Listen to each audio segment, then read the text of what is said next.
It's Purp back with another episode of the Purp Show. This is season 3, episode 18.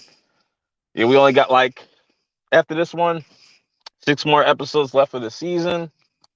The Purp Show Awards is in December. Can't wait for that. Purptober is next month. Um, but before I get into anything, you know what I'm saying? Shouts to everybody that's checking out the replay right now. Make sure you hit the like button, share, you know what I'm saying? Let me know how you feel about the topics. What's up, Rebecca? I see you. Um, yeah, we got a bunch of things I want to talk about tonight. Uh, Not too sure where certain people are right now because I did send out, you know, links and stuff. So might have to just wing it. I do have a friend of mine with me, LB. Salute. I appreciate you pulling up. Always. Glad to be back. Glad to be back. Yeah, yeah. Because originally I was supposed to have K Dot on here so we could talk about Certified Lover Boy and Donda, but I don't know where he's at. He's probably doing something. Um, if not, I'll just run through it and we'll get to the Shang-Chi stuff. It's not gonna be a long show, so you know what I'm saying. Get into everything, but I do want to say first and foremost, rest in peace to Michael K. Williams. Uh, that Yeah. that was such an unexpected death. Like, cause when I saw it, I was like, no way, it's got to be one of those fake shits. But it was like the New York Post. It was like literally like a minute just went by, and it's just like, wow, that's crazy. And he was just doing the whole DMX tribute like not too long ago as well too. So what a crazy, phenomenal actor to just pass. And it just seems like a lot of talented people are just just dying off. Like they dropping off like flies. But 50, 54. That's pretty young. That's still kind of young. It's old in age, but like still kind of relatively young at that age. And I don't know what the cause was. Some say it was drugs or something like that, but I'm not even gonna. I'm gonna leave that alone.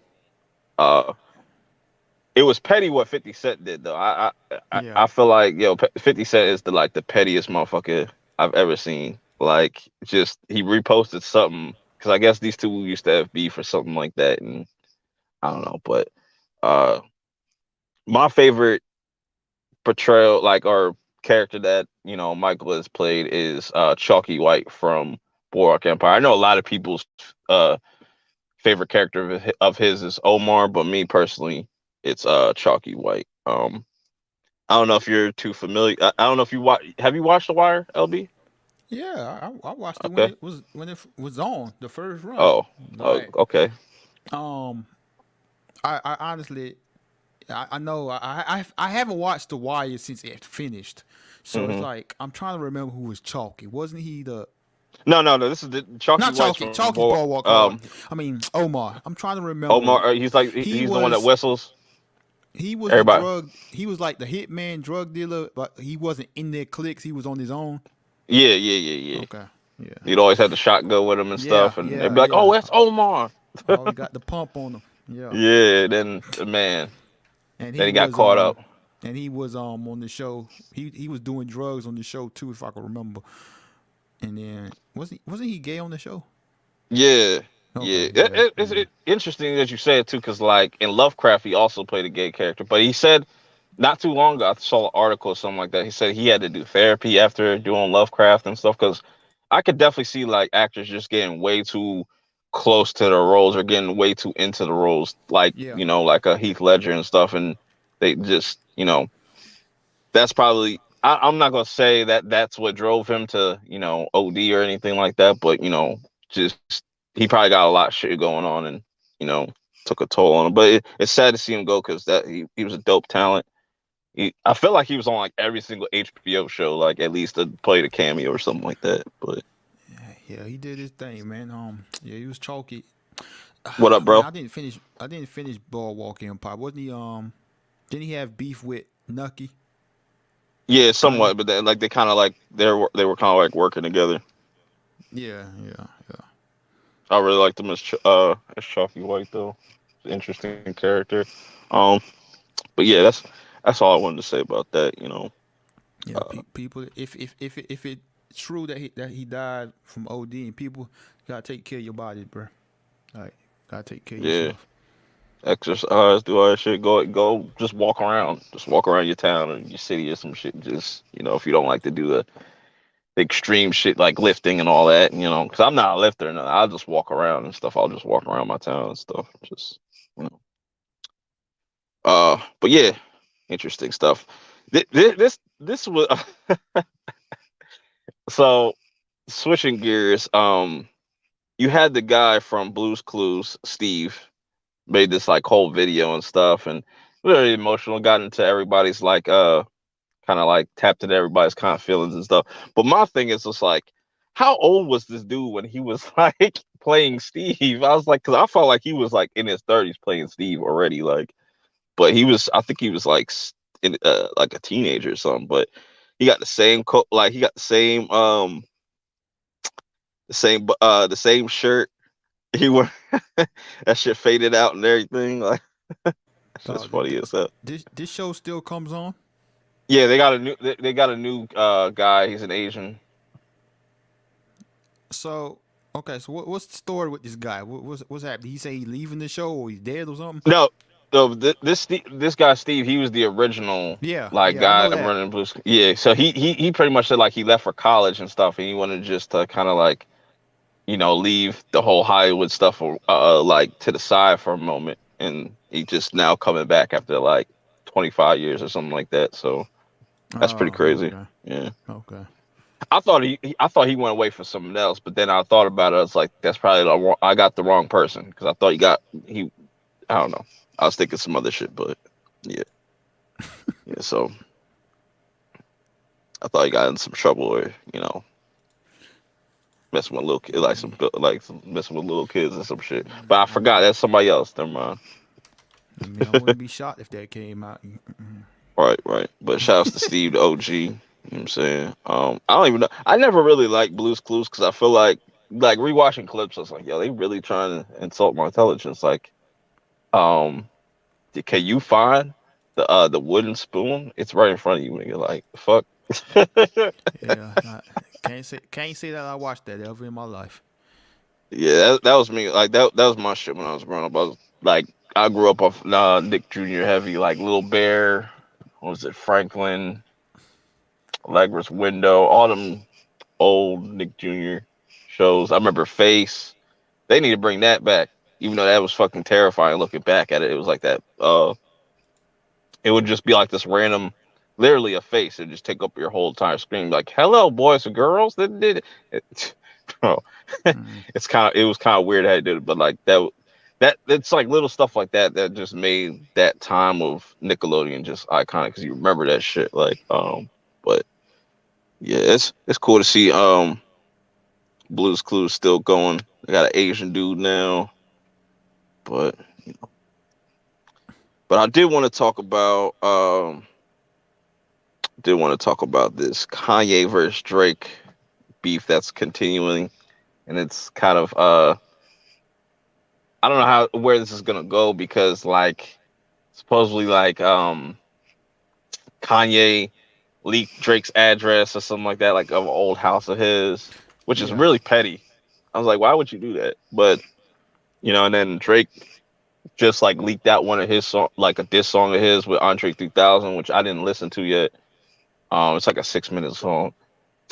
So yeah, it's just uh, but yeah, talking about this whole Certified Lover Boy versus Donda.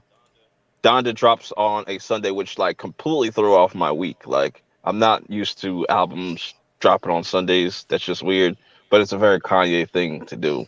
And then that same week, whatever Drake dropped, and they do have numbers out. I'm gonna go through that, but you know, do want to talk about these cover arts. These cover arts are like the most laziest shits ever. Like yeah, bro. Kanye literally put no effort into it. He could have literally just had a picture of his mom. That'd been cool. Yeah, since you named it Donda, you named after your mom and stuff. Like, So what is the Kanye cover? It really is black? Is that yeah, yeah. man? Man, It changed so many times, but like he's like, yeah, it's black. And then you got the emoji one, which has grown on me because I thought it was a troll. I thought like, no way he's gonna put this out as the actual cover art. But other companies have kind of copied this, and I guess it's a part of like the whole marketing and the rollout of these albums. That's another thing that's interesting about this whole um this whole thing too is like the rollouts. They're very completely different rollouts. Like Kanye did 3 listening parties before he even released his project, and I feel like whenever Kanye's about to release it, it's like a frustrating process because people just want you to stick to that date. But I understand like Kanye likes to go back and change things. It might be for the better, or it might be for the worse. Who knows? Some people say like he shouldn't have messed with certain songs because songs that they heard in a listening party were completely different from the final product. And the track listing is really weird, which I'll get into now. For Donda, so the last 2 tracks are pretty much just like the actual tracks that should have been in the places of the main track list. They're almost like bonus tracks. It's very weird. So say like Jail, right? Jail Part 2 that has the baby's verse on there and it has Jay-Z's verse on there. man, But then on the regular Jail it just has Jay-Z on it and stuff. So it's very confusing at times. I wish you would just kind of, fix that. He has one song with Jay Electronica and All of the Locks. That shit's like 11 minutes. man. But but I do got my top 10. I they are like I see people just trying to just say, "Oh, this one's better than this one," but it's just like it's still pretty early. Donda's only been out for like probably like a week. Um, Certified Lover Boy has only been out for not even a week. Like the moment that shit dropped, y'all can go even check out my review. Look at the comments. It'd be like, "Oh, worst Drake album ever," and the shit hasn't even been out for like an hour. Like, but going over this track list, it's pretty solid. Like, I appreciate Kanye as like a producer. You know what I'm saying? You can say what you want, like outside of music and stuff. I feel like that has more so to do with just him losing his mom and just he's not all the way mentally there. But it seems like with this and his last project, he's a little bit more focused, not so much angry anymore. That angry ass Kanye. And I know a lot of people don't like the whole Jesus. He found God and stuff, but like you know what, good on him. If he needed that to kind of change his life around, more power to him. Because you never know what a person's going through, especially celebrities and stuff like that. But um, going through the track list though, it's pretty solid. Like you got some really interesting production all the way through. It's kind of like a combination of just what Kanye's been doing his whole career. Like you'll have some things that sound like earlier Kanye. You'll have some things that sound like Yeezus as far as like the sound goes, and then like you got some Life of Pablo type of shit in there. So it's a good mixture. And there's no cursing on this track. There's no cursing on this, so your parents could listen to this with no issues and stuff like that. So um it's definitely a more art artsy type of like an artsy type of album. Not gonna give That's not an excuse. Like there are definitely some low moments on this album for sure. There's definitely like out of set was it 27 tracks? Yeah, you're definitely gonna find some skippable tracks on here. But I posted like a while ago my top 10. I like 24 Off the Grid, Keep My Spirit Alive, Jesus is Lord Part 2, Moon, Hurricane, No Child Left Behind, Praise God, New Again, Remote Control. I think that still holds up. And I've been listening to both. I've been listening to Drake shit a little bit more because I just didn't. I ran through Kanye shit like since it dropped. Um, yeah, I think it's pretty solid. But we go over to Drake's album. Got Certified Lover Boy. You got about 21 tracks. These dudes do these long ass. I know why they do it. It's for streaming and The stuff like that. sales. Yep. Yeah, it's for the streamings and stuff. But I even with Drake, I feel like a lot of people are saying like a lot of his shit is just the same.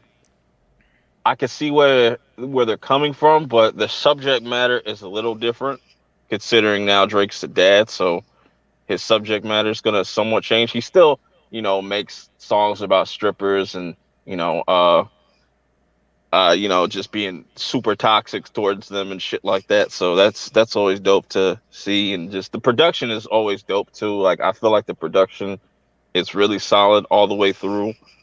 Um, you got a lot of like Texas, like that Texas Houston, like kind of vibe to a lot of these tracks, especially towards like the middle.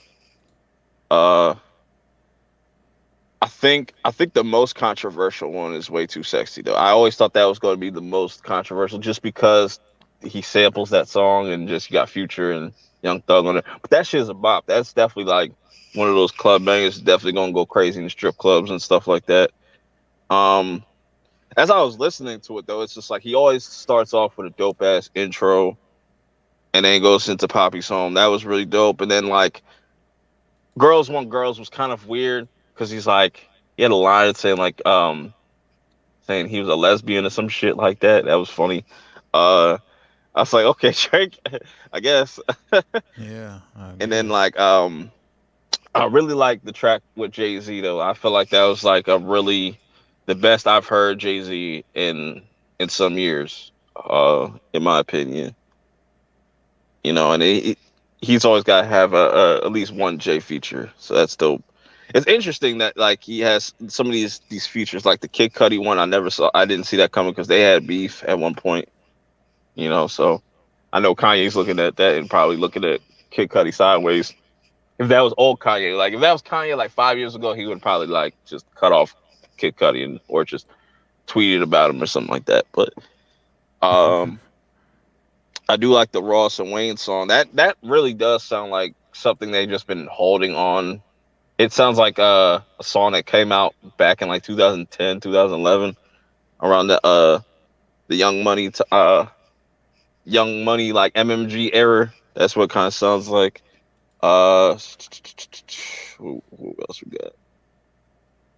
What else ones really stand out? But yeah, it's just like, and I really like the memes that come out of these albums and stuff like, or just people making fun of shit or just having fun with it. Like I saw a post where somebody's like the top two lesbian artists is Young Ma and Drake. That shit was fucking Yeah, I hilarious to saw me. that. Yeah. Yeah, that's just hilarious. Like some of the stuff on here is just, and TikTok as on a whole nother level with that shit. But for the most part, I feel like these are both solid projects.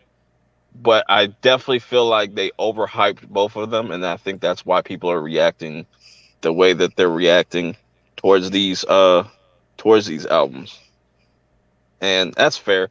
But I think if I had to really choose personally, I think I would go with Drake's album just because he got more quotables. Like Kanye is not really rapping on his shit. Like he's rapping, but not enough. you know, on Drake shit, he's at least rapping for majority of the projects. Yeah, you still got the harmonized melody Drake and stuff, and you know what I'm saying. But I just think this has better replay value. I just wish they would change the cover art, but it's growing on me. It's growing on me. It's goofy, but it's what I completely expect from Drake, and I made my top 10 for that. My top 10 was like No Friends in the Industry. That's definitely a shot at Kanye. He was throwing shots at Kanye all throughout this fucking project though. All the Love, The Remorse, Champagne Poetry, Fair Trade, You Only Live Twice, I Miss You Too, Knife Talk, Yaba's Heartbreak and Fountains. So yeah, that kind of stands as it is. Um, Also saw that these are the projections. Well, Kanye numbers is already out, so 300 300 300K plus. Mm-hmm. Let me see. Yeah, it did like 309, Check. and then like I think it was 30 something thousand like regular sales. So yeah, it's 309 because I was talking with somebody about it last night. Yeah, so these numbers are pretty good though. Like really, really good. Like I expect that though from a Kanye and Drake to be in those numbers and that kind of that range and stuff. Um, but yeah, like Drake, I think his broke the record for the most streams in like 24 hours. I think it got streamed like 175 million times or some shit like that, which is crazy. Um, that's what I'm saying. This streaming shit is like way different. Like they've made it somewhat easier, but it's still kind of hard. You know what I'm saying? Like because you got to get people to constantly stream your music and stuff and whatnot. Like it's still kind of a process. And going back to the whole rollout, I like that, Drake kind of didn't do too much. All he did is put up billboards in certain cities. Like he'll go to New York, be like, "Oh, the GOAT's on CLB" or something like that, or he'll go to Memphis, and say like, "Yeah, Project Pat is on my album" and stuff like that. So, and you had even certain celebrities and stuff, like even the actor from Shang-Chi, he was even kind of promoting it. So he did. Drake definitely got a lot of people in his pockets and stuff and Oh whatnot. yeah, But yeah. yeah, definitely got a lot of people in his pockets. I mean, bro, like you see ESPN, all these different like brands that ain't got nothing to do with hip hop, talking about Drake, and then Right. like for example, I think it came out the other day that he's going to be doing music for what Monday Night Football or something. So it's like, yeah, oh, now we see why these companies and stuff are doing it because you're working with them. But yeah, man, I mean, like, I mean, I get it. I mean, I come from that background, so I know I get it with the marketing and stuff. But like, just it was interesting to see like all these different companies and stuff talking about it. Even because like when you see the big brands talking about it, it makes other Mm. brands and people talk about it because they want to feel included. You know how it goes with these Yeah. viral things. So that's so the Drake's definitely smart with that. I mean, Mm. that definitely helped. But it's Right. like Right. don't be So, fooled any. I was gonna say don't be fooled anybody that thinks like okay these companies were just doing it because they just for the love. No, there yeah. was some business going on. Mm. They cut that check. They secure the briefcase. But shouts to Sonny Jane. Is that how you say? Oh, okay. If I pronounce that wrong, let me know. You're new here. Salute. Appreciate you popping up. Yeah, Sonny's one of my subscribers. He's been around forever. Right. Right. I think he's been down since day one. Yeah, man. So I wanted to play some of these. I should have played them before because I had them in the thing. But here's some. Here's some funny things. Y'all might want to turn down your volumes slightly. But here's DJ Academics. Now, DJ Academics is the biggest Drake fan. Like he's the biggest Drake stan, and this was funny when I saw this. What top five you smoking on, Kendrick?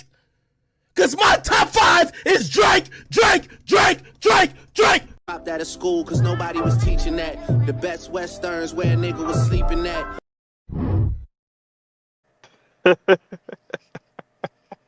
He really fell asleep listening to the Drake's album. People was killing him, yo. Drinking too much Henny. That Henny.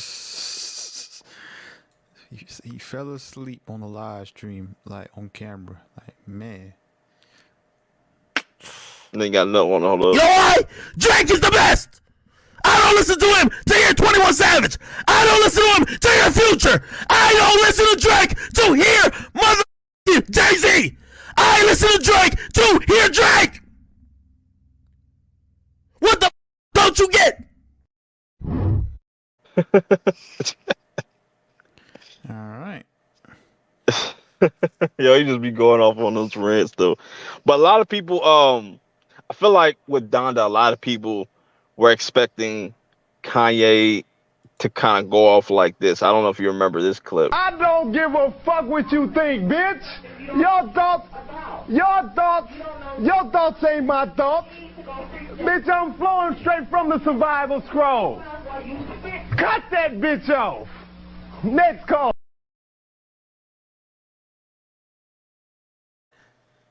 There you goes Dot. What up, Dot?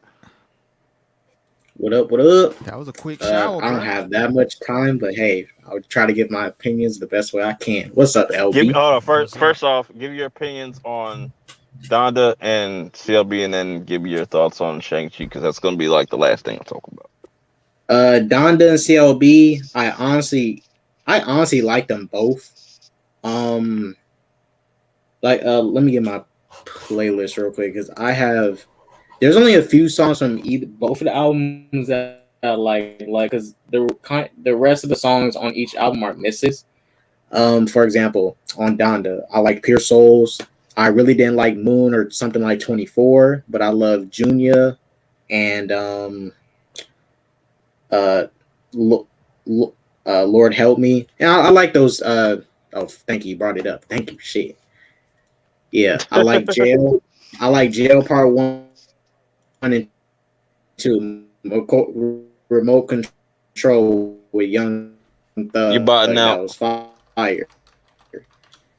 I was not a huge fan of No You're Child going Left in and Behind. out. Hold up, Dot. You going in and out. Hold on. Wait. Get out the bathroom, bro. All right, how do I sound now? Yeah. All right. Continue. I was not a huge fan of Hurricane Purp. I actually hate that shit. I do not like Lil Baby, What? bro. You don't like The Weeknd on there? The Weeknd was cool. Take off the Lil Baby and the song's perfect.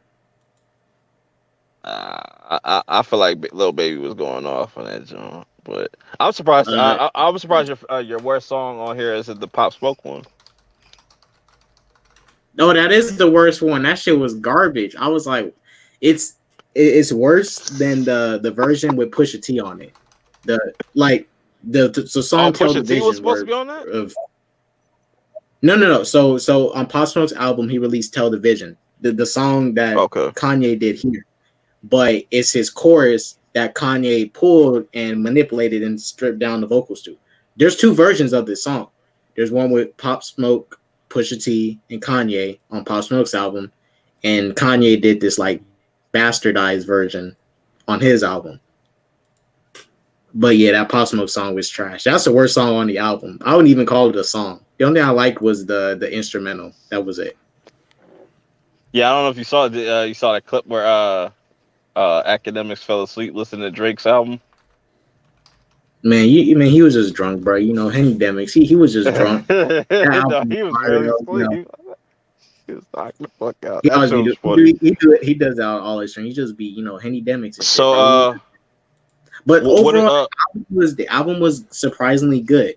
The only issue with this album is how Kanye wrote it out. That's really the only issue. But the music on there is good. Is as far as Love Letter to His Mother, I thought it was a really good album. And this album, you can classify it as a gospel album. I'm not too much into gospel music, but he kept it gospel to an extent. I see. True. How do you feel about the CLB? CLB, Champagne Poetry, Poppy's Home, Love All with Jay-Z, Fire Freak. Jay-Z did great on Love All. Fair Trade with Travis Scott, pretty good. Way Too Sexy, I wasn't a huge fan of it. I love the music video though. Yeah, No Friends in the Industry. Hilarious. Yeah, I love it. It's hilarious. No Friends in the Industry, another hit. Knife Talk, yeah. But wait, you don't like none of the stripper joints like the TSU or the In Too Deep. In Too Deep was actually that shit's kind of growing on me. TSU is my favorite song off the album. TSU is the best song in my opinion. I need to listen to that Cudi song again because I wasn't feeling it at first, but I need to keep on listening to it. Then I'm probably going to like it. What about the 21 Savage one? It was okay. 21 started great, but as far as him trying to keep up his momentum in the song, he kind of died down in the second half. But when he started out, when he first hit that beat, he did great. In the second half, he kind of fell off because then he just started repeating his chorus over and over at the end. What about 7 a.m. on Bridal Path? I see that be a lot of people's favorites because like anytime Drake does one of those timestamp joints, he just goes off. The only song I wasn't feeling was Fountains with Temps. I wasn't feeling Fountains. You don't like that? I think what kills it is like Drake. He should have just gave that just to Temps completely. Cause like I don't know if that's a chick or if that's a dude that's singing like that. It's I don't know. It's some dude from North Africa, I believe. Okay. True. Makes sense. Yeah, man. So out of the two, which one do you see going back? Do you go back to more? I honestly go back to Donda more, but Certified Lover Boy, because this thing, if I'm just show you guys what I have. Yeah, because I said I had to go with Certified Lover Boy because like just Drake got more quotables. You know what I'm saying? Like stuff I just so the rapping's better. Yeah. So like here, I'll just show y'all my playlist. Y'all get a good idea of how I feel about the songs on each of the albums and stuff. I pulled more Kanye songs anyways from his album, but for Drake, I've been listening to TSU far more. Interesting. So yeah, I've been listening to Drake a lot more recently these past 2 days, especially TSU. That's that song. That's the weird thing about Drake's music, because like usually people will like Drake was better overall. His album,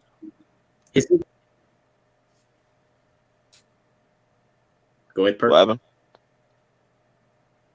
Go ahead. I wasn't saying nothing. No, say go ahead. I didn't mean to interrupt. No, okay. So what I was trying to say was, I don't mean to interrupt, but I'm gonna interrupt. I think I'm like a couple seconds ahead of him or some shit, but go ahead. All right. So what I was trying to say was, Drake's album overall sold more, but Kanye, I don't know. I think Kanye had a better sound for his album than Drake's, but Drake overall, when it came to the features, the substance of, he honestly freestyled more than Kanye on his own album.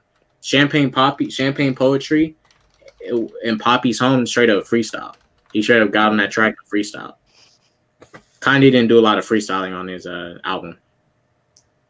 Did you listen to that leak? Did you listen to that leak track that had Andre 3000? Oh yeah, it was good. How'd you feel about that? He should have put it on the album, but I can see why he didn't, because it would have been disrespectful to his mom, because the album was for his mom. Because it was a straight up Drake. Well, Kanye's verse was a Drake diss, and Andre was making a song for both of their mothers. Well, his verse was dedicated to both their moms, Andre's mom and Kanye's mom. But Andre didn't know that Kanye was going to be dissing Drake on the song. Right. True. So let's dive into this Shang-Chi real quick.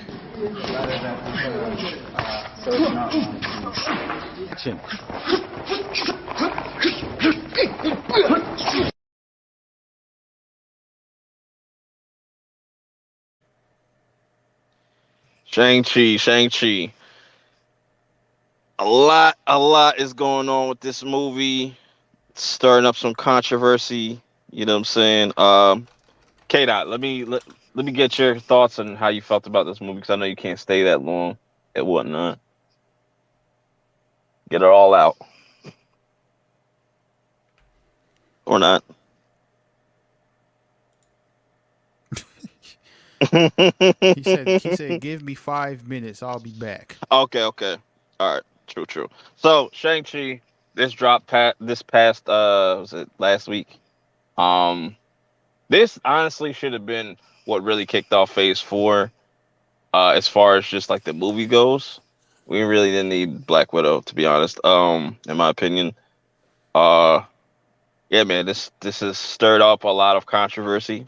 A lot of people are, attacking one another. A lot of people are spreading a lot of misinformation, a lot of lies about this movie, saying it's woke. It's not woke, people. It's not at all.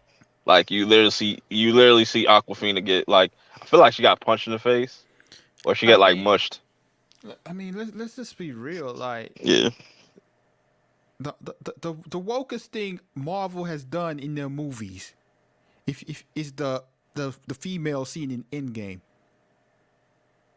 Yeah, that shit was completely out of line. Right. That's just so That's fucking like the weird. only thing that you could say they. Right. But outside of that, man, they ain't done nothing, man. Yeah, cause like yeah, it's just like going into it.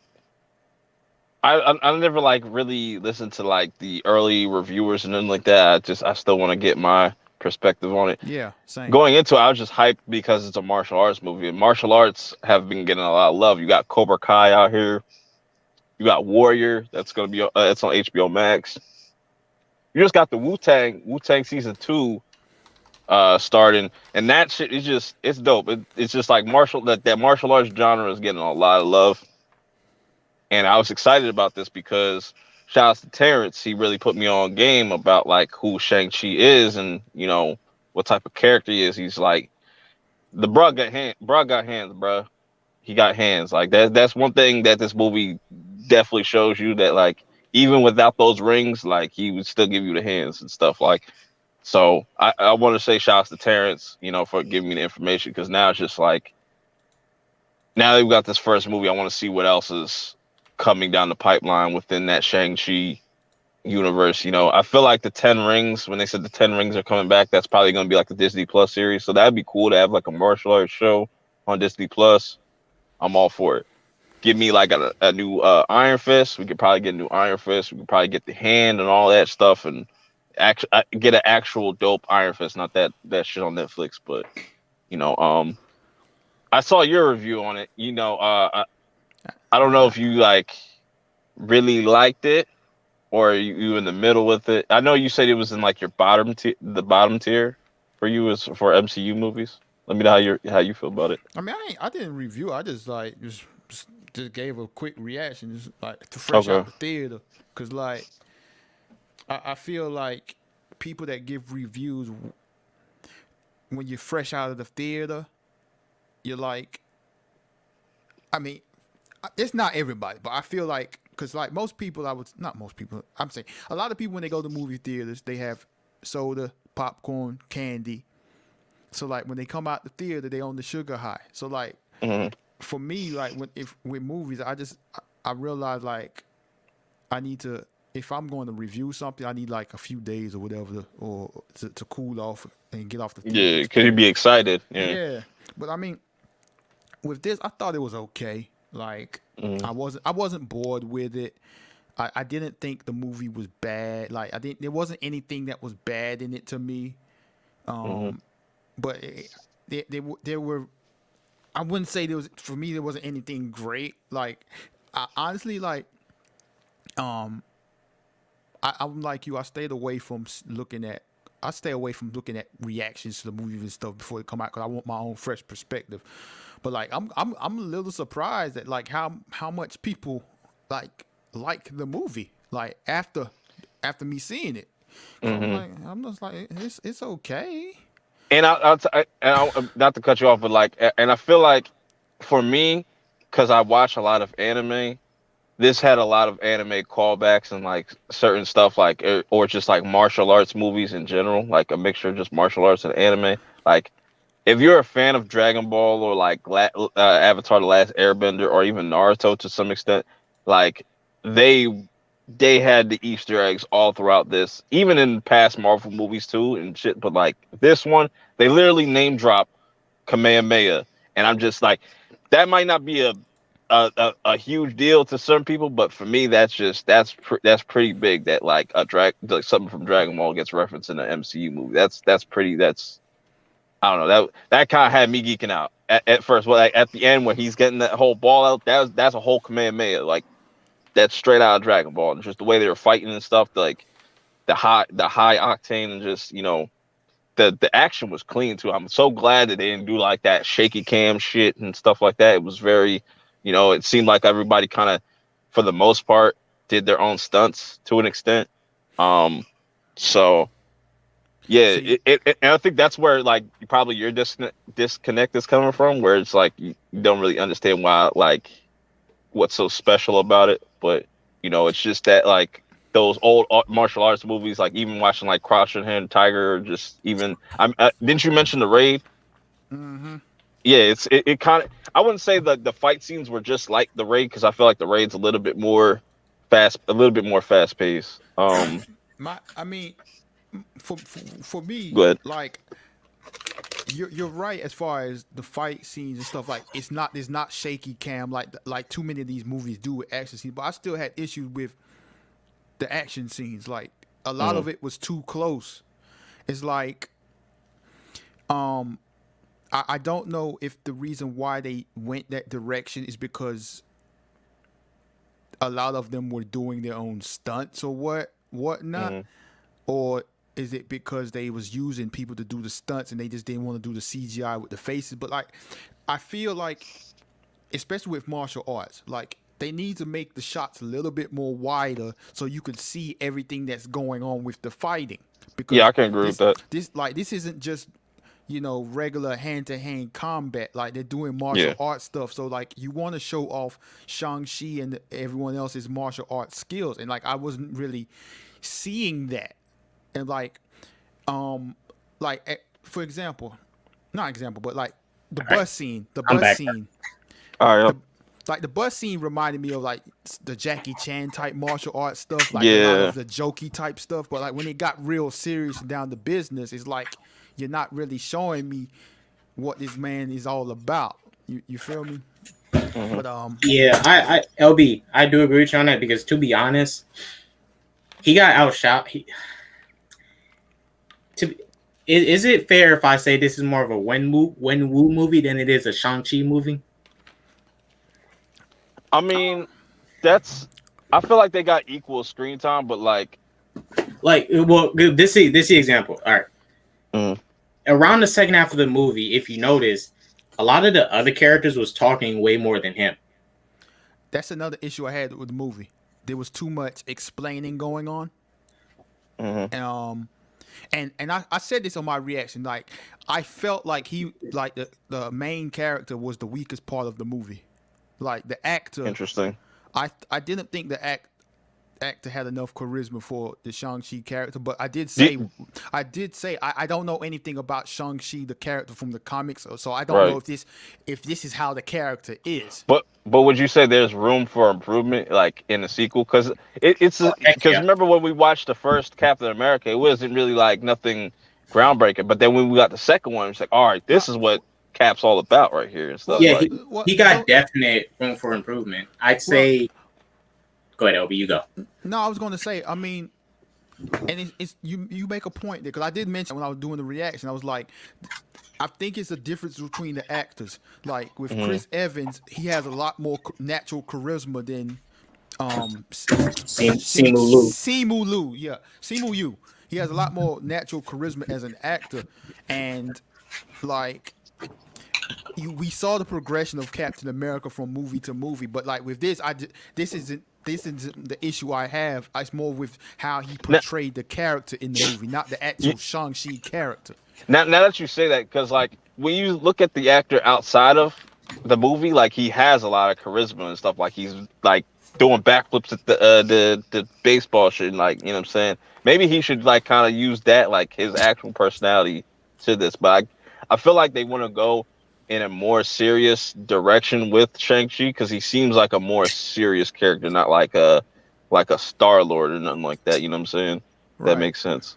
So yeah, like Purp, because I feel, because this thing with me for Shang-Chi, he wasn't goofy, right? He was pretty chill, very lighthearted, but he wasn't like goofy to me. And I think it maybe this franchise may go in a Winter Soldier route. Is going to kind of start off kind of silly and goofy, and it's going to get serious as it keeps going. But in this film, I only have really two issues with this movie: the tone and the Abomination cameo, that trash cameo. that might be setting up something crazy. You don't know. That might be setting something up crazy. But my biggest issue is the tone, because this movie was confused on if it wanted to be serious or a comedy. Like, I'm not even sure. Before you get there, because that's what I know a lot of people don't have an issue with this person, but like me, my biggest issue, not big issue, but like it's not like, cause I watched the movie at least two times, but like I'm still not like okay. I don't really fuck with her like that. Is Aquafina? I just don't find her funny. She said like one funny thing in this, Yeah. and I feel like she should have never gone on that trip. You should have saved her character for like a sequel or something like that, and gave Shang-Chi's sister, I forget her name, but you could have replaced her with Katie, because Katie did not need to be in this whole movie up until the yeah, bus because I sequence. would. I would have liked to see more of like the brother sister dynamic. We should have just got them like, kind of just got them more on screen. Right. But I understand like, because I was thinking like, what is she doing here? But obviously she gets that shot on the monster, that was some bullshit. That was some fucking bullshit. Like, but that was a big ass target, so it's gonna be hard to miss that shit. So you mentioned I didn't have a problem with Aquafina in the movie. My I can put to the side my thoughts about her, the appropriation of that she does and that she did to make her come up. But like I didn't have a problem with her character, but what you just mentioned, like what was Shang-Chi's sister's name again? Xiling or some shit. Xiling. Okay. Well, the sister. I forgot. She was actually, out of the three, she was my favorite of the characters, and it would have been nice to see more of the brother sister dynamic, like you mentioned. But I understand why they didn't do that, because they hadn't seen each other in so many years, and they had issues, and then the dad didn't really rock with her like. She was one of my favorites too. And Katie was more like the sister to him, but at the same time, like I felt like there was too much. Like they're trying to set her up like to be included into the MCU and stuff, but there was too many scenes in this movie where she was just there. And it felt like to me it felt a little disconnected with like with what you was trying to see they're trying to do with the character. Like I'm just like, okay, she's right just there. But yeah, man. I mean, I mean, Katie's. I mean, man, she was a comic relief. I didn't think they overdid it.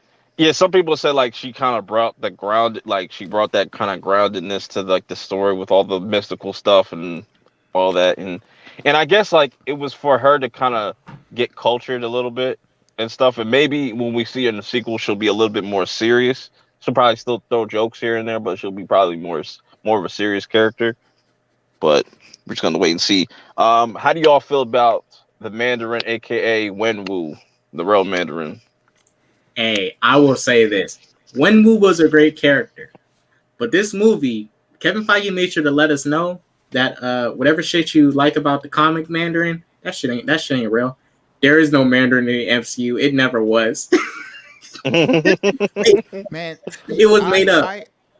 I was like there's no Mandarin. It never was. Wenwu confirmed it. I didn't mind the explanation for that at all. And then I actually kind of liked it. Yeah, like I guess. I mean, there's nothing wrong with owning up to a mistake you've made. Like they realized they messed up with the whole Mandarin thing in Iron Man 3. Yeah. So like they did the one shot with Trevor getting kidnapped, and then they followed up on it. So, and that's the crazy thing about the MCU, because like K-Dot mentioned the Abomination thing, right? Now, from what we saw, it looked like it was just, man, like another one of those, what they do is just like, man, you really just teased us for absolutely nothing. Like we never know what might happen down the road. But I mean, I didn't mind on Shang-Chi's dad's character. He was good. For a 10. They surprised me at the end. Like I thought the plot twist was going to be, he's actually he turns on the children, right? He was using the children to get to the place, but like at the end, like he actually helped them instead of doing the whole villain thing. So that was cool. That was cool. Yeah, I like that. He wasn't really a villain. To be honest, he wasn't really a villain. he had a bunch of No, he was definitely a villain, bro. He was definitely a villain, but like I don't call him because villain. I mean that demon dragon was a villain, but not because I'm saying the whole 10 rings thing that's spread out throughout the whole entire world and stuff. Like that's a whole criminal organization. Right. He's for that, but as far as like the main villain of this movie, because he was more of a victim of another villain, the demon dragon. Nah, bro, he was a victim, bro. He was a villain, bro. But like what I like about no. He was a villain, but he wasn't the big villain of the movie. That's what I'm trying to say. He was a villain. He did some bad shit, but he was not the big main villain. It was that thing in the cave, whatever, that was talking to him, through his mind and shit. Which I kind of like how he did that because, like, when they're looking at him, it's like, yo, like when he's like, oh, I know your mom's still alive. She's behind that wall. He's like, okay, this motherfucker has lost his goddamn mind. And I like that he was this tyrant for so long, for thousands of years. I thought he was telling the truth. Huh? Right. But no, like I said, I thought he was telling the truth too, up until it showed what happened to the mom. Right. But I like how they introduce us to his character. Like he's this tyrant. He's just been conquering for many years. I'm wondering who gave him those rings because they didn't really tell you clearly. He just said he stumbled upon the rings, which I feel like somebody gave him those rings, or I don't know who would have left that there. That goes into the post credit, which that post credit got me just thinking like, who could that beacon? Who? Because they're saying these rings are a beacon, but the beacon to who? If it's somebody, friend or foe, like that's what's interesting about it. I really want to see like going back to the whole. I would be. It wouldn't be far off though because like I don't think it is. Didn't. It'd be weird. Because Captain Marvel didn't recognize it. You know, Bruce Banner obviously doesn't know shit. All right. Before you continue, like you just said that about Bruce. I was going to say that about Carol. Like she really don't know anything, and Carol really doesn't care to know anything. Right. Based off what. So you got my Carol. number. That shit was funny. It's like I don't got your number. That shit was funny. Oh man. Yeah, it's well. This is Purp. Like I'm interested in what the mystery of who is sending out that message to the rings is. But this is the thing. Kang, from what we know, Kang, based off how he was explaining, he's just a regular scientist who, you know, went mad. He met his other Kangs. They all got too full of themselves. They wanted to be very dominant in the timelines. They're just humans for the most part. But that's the thing. I think it's something more linked to the Eternals. Maybe some with the Eternals. I wouldn't. I personally wouldn't want it to be the Eternals because you're going in the past. I would rather it be like this is something from the future. This is from the 31st century or some like shit, like, you know. And that's why I said like what's so interesting about Kang, and I feel like he's going to end up being one of the really a dope MCU villain is because there's going to be multiple variants of him that we're going to see, and like how he's kind of placed is like he just goes into certain places in time and just, you know, conquers that, or he'll go into the quantum realm, try to conquer that, go into the multiverse, conquer that, and stuff like that. So I think it's going to be interesting. I feel like those rings should be connected to, you know, to either Kang or probably even maybe even Galactus, who knows, or just something probably. Shouts to the Black Guru. He had a theory that maybe, like, you know, maybe that beacons to the Silver Surfer or something like that. That'd be just. I feel like that's too early. I feel like that's going to be like some Phase 5, Phase 6 shit before we see like a Silver Surfer or something like that. But you know, the mystery is interesting, and it could be Doctor Strange maybe, or Nah, it wouldn't. Because you know what I'm saying. If it was because Wong would know if it was Doctor Strange. Yeah, you're right. Then this is the thing. If it is Kang, because the rings are magical. The rings are based in magic. Kang was really using technology in Loki.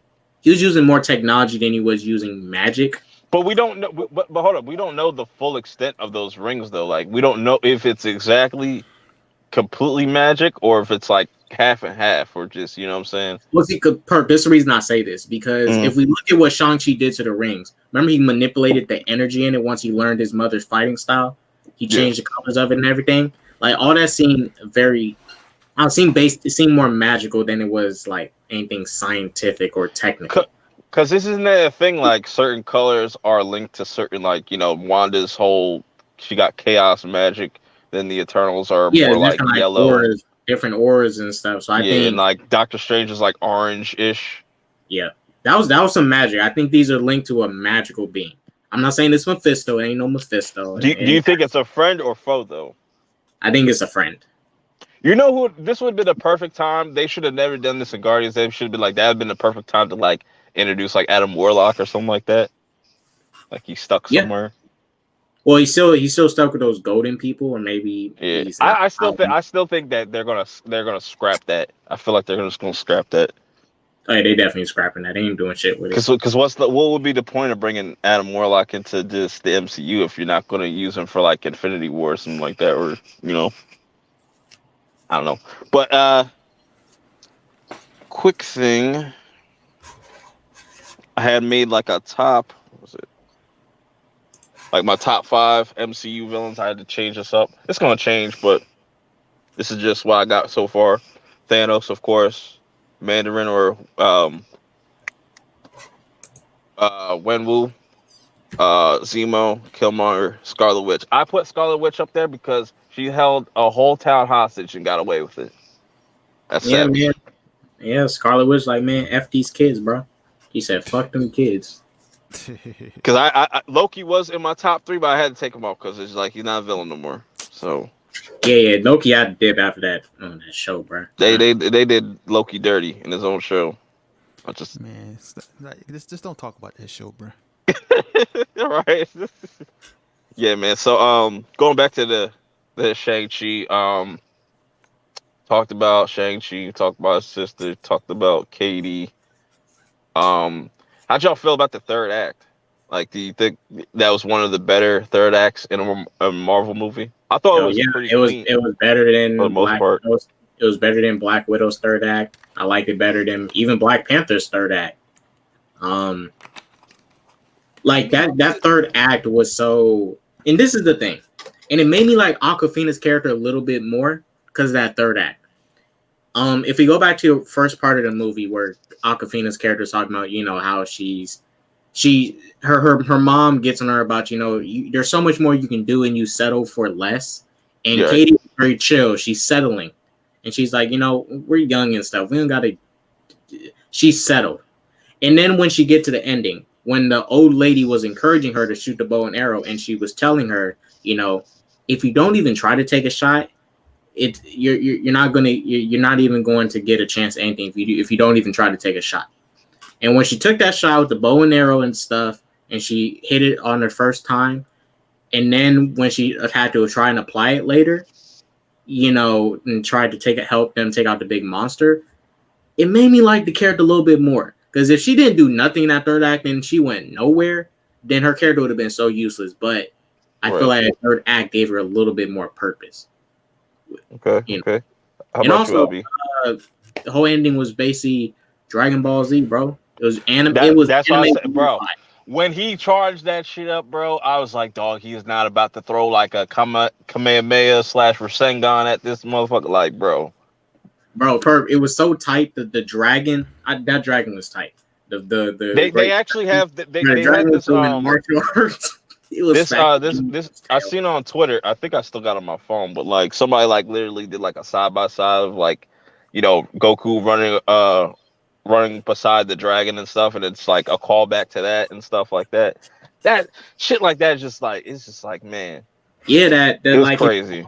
All the acrobats and stuff, and he was running on the back of the dragon trying to get to it, and then he shot the rings into his mouth. He started cooking up them rings and heating it up. You know what that was? What that was? When he was up in the air, I was immediately like, it wasn't exactly like it, but it was like Trunks' burning attack. That shit was. Yeah, that's what it felt like. I was just like, I was freaking out. But then when they name dropped Kamehameha and that shit's big. That shit's big though. But LB, how'd you feel about the whole third act? I thought it was okay. Like I know a lot of people complain about the third acts of MCU movies because it's usually something comes out of the sky and blows up. But it's and like I was thinking, it's just like okay, this is a little bit different in a way, but it's still kind of it's not coming from the sky, it's coming from a different dimension. But it's like at the end of the day, we I know it's not an excuse, but like we just got to look at it. These are superhero movies, like comic book movies. They're gonna be over the top. What is the third act of? It's always been like this. Just think about it. Like the cartoons we watched growing up, like the superheroes and the you know, all that stuff. It's always this is how the third acts are. Um, I I don't know. Like I kind of wanted. I'm kind of over them like the superhero fighting these generic, you know, alien type things, and you know, but I mean, I don't know. I don't really have any nitpicks about it. Like you two mentioned with Katie, it's like okay, she served the purpose, and like it didn't. And this is I don't even want to go down this route. Like you know, people this whole woke thing now. Like especially with her, like if she would have just shot that arrow and hit the dragon without you know the elderly lady and the elderly man, you know, training her and trying to talk her into doing it, then you know you would have a gripe there. So like, you know, I'm glad they did that with her character. Like, despite it looking like okay, she learned to do this in like 2 hours. I mean, it's a movie; they can't show every single thing, but like, I'm glad they like showed her training, and then like her being kind of like hesitant and all this other stuff. It was like a day. It was like a day or two at least, and they was there because Wenwu had to wait 3 days to get there. Yeah, for the path that take, but they took a shortcut, so they got there 3 days earlier. And you know what, LB? You know what I liked about in the beginning of the movie? You know, when they're showing that these characters are valets, and that comes into play with the whole bus scene because they got to find somebody that has to drive and stuff. And you know, I like that, like tying that stuff in like that. Yeah, like every I would say everything that was done, it was like it tied into something else. It just isn't like, okay, how does this person know how to do this? How does this person know how to do that? And you know, it's funny. Like I did like how in the third act, how the Ten Rings crew were just like, okay, if we don't help them, we're going to die. Yeah, right. And I like that, but I mean, I also like, I don't remember her name, but the aunt, I liked her character for a little bit. Yeah, she was cool. She was a baddie, bro. She was good. So I mean, I liked every character in the movie except, I mean, I didn't like the Shang-Chi. I mean, I'm not gonna say I didn't like him. Like he was cool, he was fine, but like I just didn't like how the actor portrayed him in the movie. You think it's the director? Or just probably maybe they need a new director, or that they should stick with this director. See, that's funny that you mentioned that because I was saying I talked about that and I was comparing it to like Captain Marvel, and the maybe the next one will have a different director because I don't know how long he has been acting for, but from what I've seen the past couple of days, he's probably fairly new to acting. So a better director might be able to get a better performance out of him. And yeah, he might do some in between, like other roles and stuff in between time. So you know, I'll say this. Okay, what are you going to say? Purp, I'll say that you shouldn't say into it. You said what? What? No. What I was trying to say was the director was trying to put a lot of Asian cinema into this, that type of style, right? Yeah. But I think overall it's just the fact that this is associated with the MCU. Like, you know how James Gunn got full creative control to do what he wanted with Suicide Squad?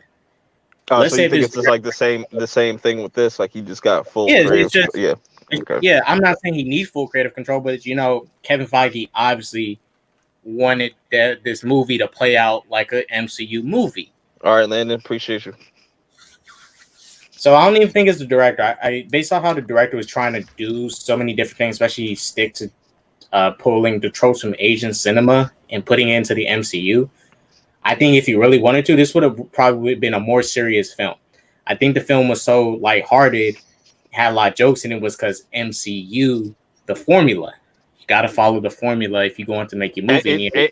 I want to speak. That's another thing, but that's kind of great. But it's kind of just like you gotta kind of just take it for what it is. It's that Marvel formula. I feel like that Marvel formula is gonna it's like hurting a lot of these movies. Like I feel like they gotta just kind of get away from that traditional all right, let's insert humor here, or this got to be the evil version of or the evil sister or brother, or evil dad or something like that. I feel like they just got to kind of switch it up. Do some more ambitious things like Infinity War, like that kind of broke away from the regular kind of Marvel formula. But yeah, I agree, because I think that's what this movie suffered. Salute. This movie suffered from that. It's just like it was pretty cookie cutter for MCU. Like there wasn't anything special about anything in the movie, like from the way it was shot, like the formula. Like I know y'all don't like Black Widow, but like the first 2 acts, it was like it wasn't an MCU movie. Like from I like Black Widow. Obi, I like Black Widow. Like the first 2 acts, like especially the first act, it wasn't like an MCU movie. I agree. You felt like it was a different kind of movie, but then they got to the 3rd act and it just went straight MCU. Like I'm at the point, like, I mean, we went through 3 phases, right? We need more. Like we need better filmmaking. Like you can take risks with the filmmaking. Like you have the built-in fan base. Like there's nothing wrong with, like, say for example, this movie. They could have shot this movie like I keep bringing up The Raid, because like that's like probably one of the best shot movies I've seen from an action standpoint. Like I agree. They could have done like The Raid, like straight like The Raid, right? And just still add in that MCU stuff and make it more unique, instead of like, okay, we got to do this, it has to look like this. Because I mean, the movie, like it's not shot bad, but it's just like you're watching a TV series, like, in every episode looks the exact same. Like the fight with him and Death Dealer, like when they were on that little high rise, like you would want like shots like that more, like fight scenes like that, because that was pretty clean, because you could see all their punches, they're, you know what I'm saying, doing all that shit, and it's just the camera like kind of going around them a little bit. Yeah. Now you mentioned one thing. When they was in the building, when they was escaping the building, when I'm watching that, I'm like, Christopher Nolan did this way better with practical effects and stuff. And that's one thing. I'm like, I mean, I know it's Christopher Nolan. He's one of the best directors, but I'm seeing this, and it's like, man, you could have done so much better with. Did you see it in IMAX or just regular? I saw it in regular. Oh yeah, I saw it in IMAX. That was my first time seeing something in IMAX. I feel like that, like all the premium shits are kind of just like fucking gimmicks, though. Like it's really nothing crazy. Yeah, really. Like IMAX is only good if your movie was actually filmed with IMAX camera. I was just about to say that, and none of the MCU movies have been shot with IMAX cameras. Dune? Infinity War and Endgame, they used a gimmick. It's like they use different they use the same cameras, but like they slapped IMAX on the cameras or like something like that. But like, yeah, man, they like, there's no point in going to IMAX unless they shoot with, whether they shoot scenes, like I know like Civil War, they shot scenes with IMAX cameras, like, but like unless they using actual IMAX cameras, it's not worth it. It's just they just upscale the film that they have. Yeah, it's like when I went to go, another thing, like when I went to go see Aquaman, actually 2 things from it. The action scenes in this movie reminded me of the Aquaman action sequences, the rotating camera spinning around, showing all of the punches connecting stuff. And also, when I went to go see Aquaman in IMAX, it wasn't filmed with IMAX cameras, but the CGI and everything, it got even better with the IMAX cameras. Like with the IMAX screen, whatever format they put it in, CGI, the colors and everything was even better. So it wasn't standard. So it's slightly enhanced.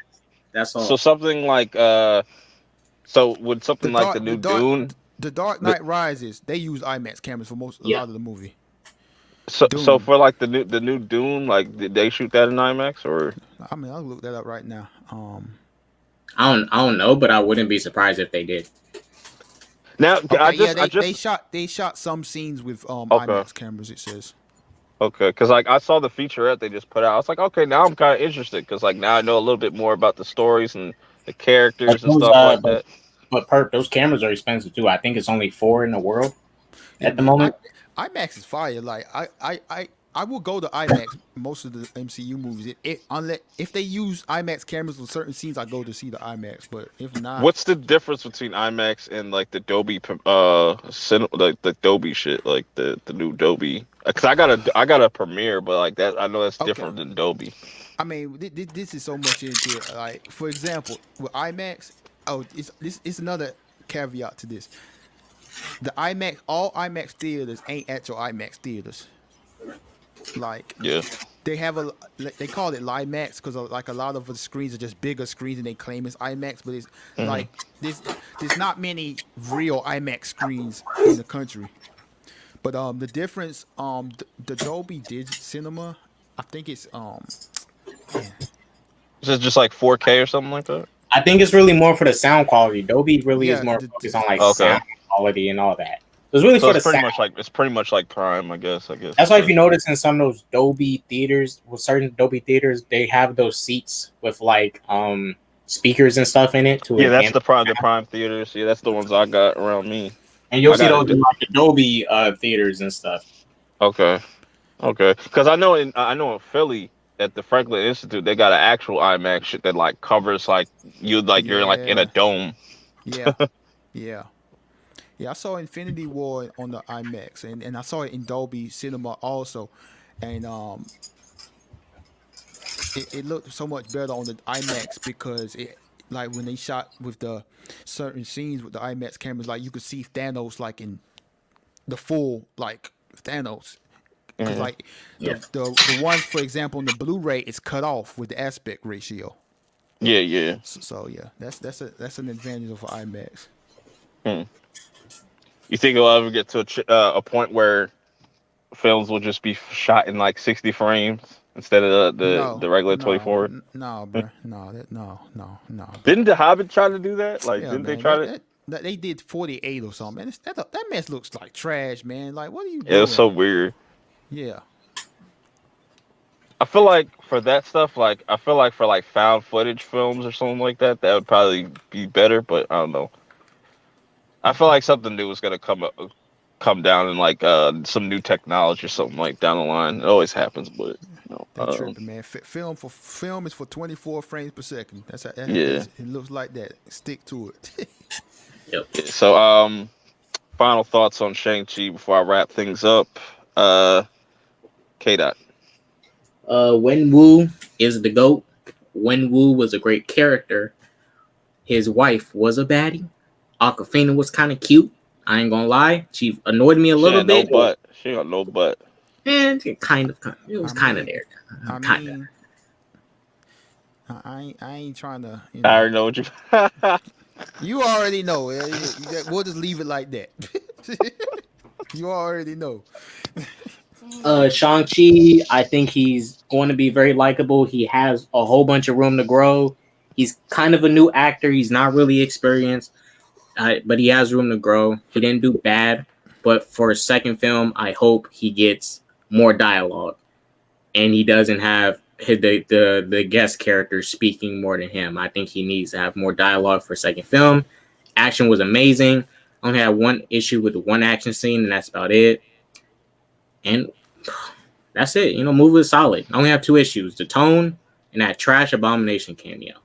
Garbage. Job Diaz. Yes, I did see the Injustice trailer. It looks pretty solid. I still think that new DC animation style is a little weird. It's definitely better than what Marvel's doing with the What If shit. But question: it looks very animation. Is it like how they did that Harley Quinn show? No. Okay. No, it's like if you remember, it was like a. You remember? Hold on. You remember? It's like it almost feels like the that one Batman animated series, the Brave and the Bold. It almost feels like that, but not quite. Let me look that up. Well, Perp, this is how I look at it. It's like this to me.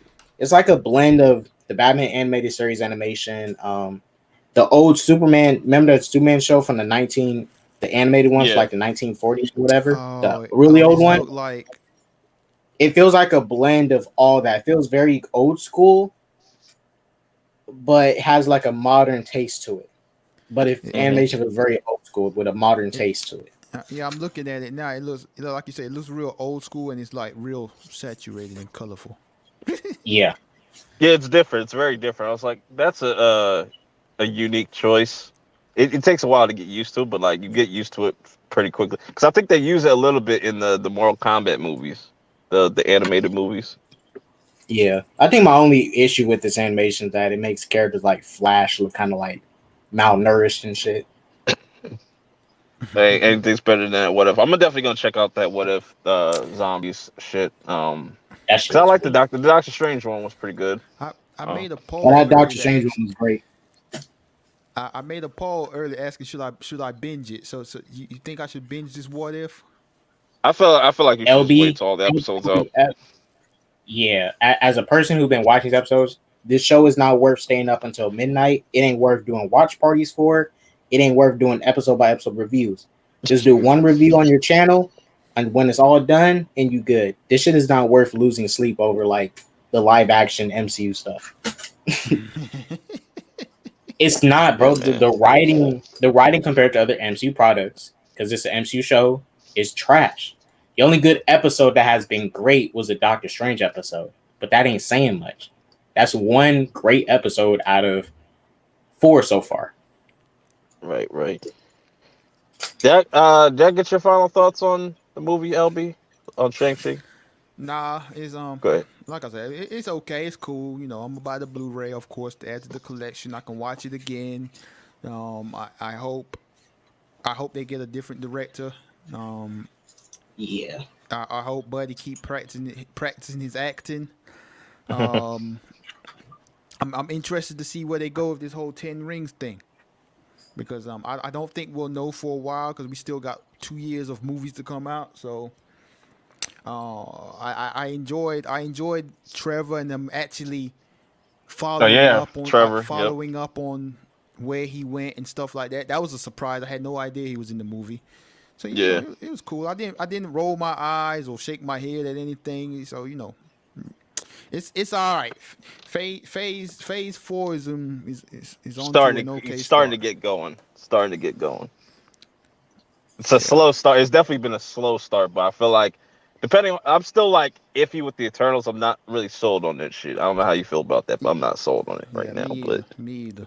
But I'm down to see it though, because I'm like I feel like Shang-Chi just got me excited to watch MCU shit again. Like, I don't know, because like the last couple things haven't just really been hidden for me. But I feel like as time goes on, I think next year will be a pretty strong year. That Marvel shit, that just based off of what I've seen from Candyman, it's definitely going to be a dope looking, you know, Captain Marvel sequel, whatever. But that acting, I just don't know how that story is going to hit, because Candyman was trash. That shit was so bad. But, you know, we just got to wait to see. Yeah, I'm looking forward to DC Fandom next month. And then, November? They got the Disney Plus Day. So we'll probably see something about the 10 Rings. Or they'll probably announce it. We'll see a little JPEG or like. Quick question for you. What are you doing for the day of Fandom? What was that? Are you streaming it? Nah, I ain't streaming that. Nah, I'm streaming that. But I think I might stream it. True. Isn't it only like 4 hours this time? Yeah, which is good. Getting all that fluff out the way, because that last Fandom, too long. Yeah, you got Doom Patrol Season 3 starting this month. I got some other videos to get to this weekend. I'm gonna see Malignant probably Friday, because for some odd reason they don't got a Thursday show. So I'm like, whatever, I can go see it in the afternoon or something like that. American Horror Story. I'm gonna be once I hop off of this, I'm gonna be doing my American Horror Story episode 4 review. I'm really enjoying the season. really dope. Like the whole twist on how they're doing vampires and stuff like that. Uh, but yeah, man, we got a lot to look forward to. New Chucky series coming next month. I'm so hyped for next month. We got so much horror content to look forward to. I'm all for it. I can't wait. It's gonna be exciting. Uh, what y'all predictions for that Matrix trailer dropping tomorrow at 5:58 a.m.? I'll tell you what. One red flag of mine. I was like, are they really about to make Yahya the new like Morpheus? And that's kind of like Morpheus just resurrected. I hope they don't do that, but I just see them kind of doing that. I'm just curious to see how they're gonna bring back Neo and stuff, and just how that's all gonna Yeah. work, and why does Keanu have the long hair like he's John Wick? Are they gonna finally confirm that John Wick and Matrix are in the same universe? I think that'd be just fucking insane. Bro, But that would be tight if they say John Wick 4. Because remember, John Wick 4 and Matrix 4 is supposed to release the same day before COVID hit, right? It's supposed to release the yeah, same exact day. Why is that? I'm not saying they're connected, but what would be tight is if John Wick was a simulation Neo was in this whole time. And they kept because the machines have his body. And it would be interesting if John Wick this whole time was a simulation he was just stuck in. yeah, that should be crazy. But you know what I'm saying? Like, yeah, I'm looking forward to that. I'm surprised that out of all the movies and stuff, that's kind of like held its place. Like, there's like, yeah, December, whatever the fuck. Or is it still coming out in December, or is it? I'm pretty sure because that's like the last movie that HBO's gonna have on HBO Max and stuff. So Matrix 4, yeah, that's the last one. And then after that is going to be 45-day release, and then they put it in the on streaming. man, Because now it's just HBO Max is about to go. HBO Max is about to go to Europe next month, so it's going to be more worldwide now. It's so crazy. Like, you know, I mean, me and LB could probably relate. I don't know about K because he grew up with the DVD era, but like, you know how long we used to wait for VHSs? Yeah, I mean, I remember when I worked at Best Buy, it used to be like 6 months or something, Yeah, even longer. yeah. Sometimes like almost a whole calendar year before you see that shit. Yeah, man. Bro, like if VHS is that oh God, so nostalgic, but like if that shit fucks up on you, or like having to rewind that whole tape, bro, like that shit going to block. Aggravating. No, those times. That's what I'm saying. Bro, Like I'm so blessed to have technology. Like so. Perp, I still got my little rascal. I still got my little rascal VHS tapes. I remember I had to rewind it and stuff. I hated that shit. You better try to sell them, Jones. They'll probably go for some money. Yeah, they probably would. You know, people want that shit. Old people and stuff.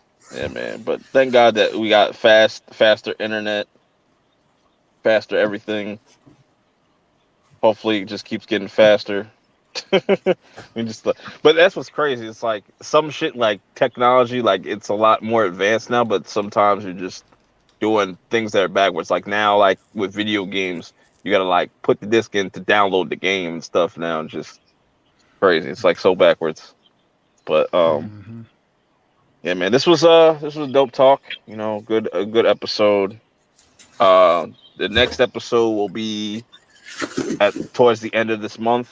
You know what I'm saying? So I got a bunch of videos to get to, thumbnails and other things. So I appreciate everybody pulling up in the chat. Y'all was, you know, had some really good comments in there. If you haven't seen Shang-Chi, go check it out. I've seen it twice. I'm probably gonna see it a third time soon. Cause my one friend ain't see it yet. So I'm gonna watch it again this weekend. I'm probably gonna definitely watch it for a third time. I hope y'all enjoy the rest of y'all week. And, well, before I you know, say au revoir, you know what I'm saying? Let me let these gentlemen get their outros out and let people know what's coming next.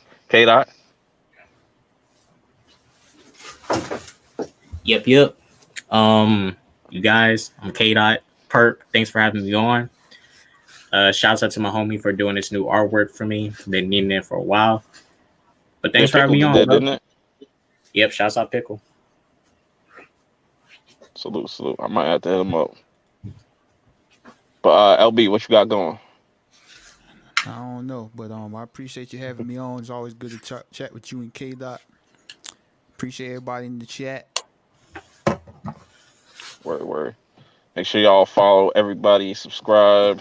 You know what I'm saying? Till next time, I'll see y'all in the next Purp show.